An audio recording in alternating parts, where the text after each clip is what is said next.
Ethan was 23, living in a small apartment with a big city outside his window and an even bigger storm inside his mind.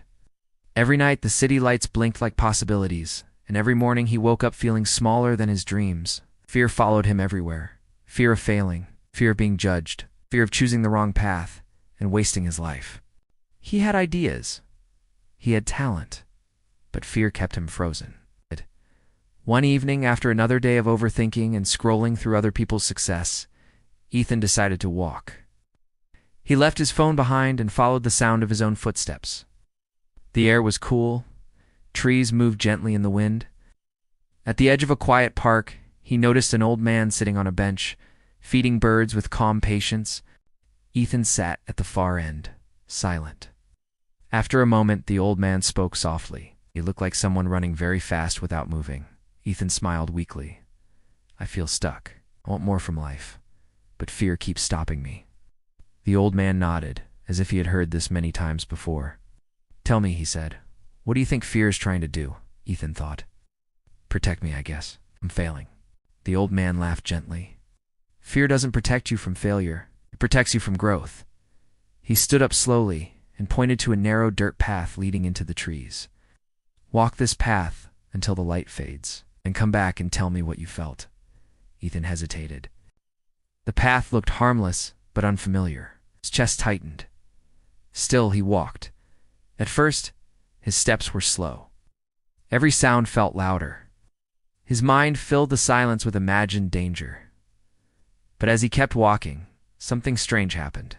The fear didn't disappear, but it softened. His breathing slowed. His thoughts became clearer.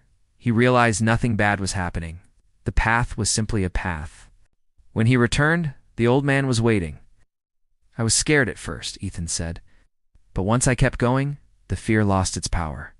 The old man smiled. "That is the secret. Fear grows when you stare at it, shrinks when you move." He sat back down and spoke with calm certainty.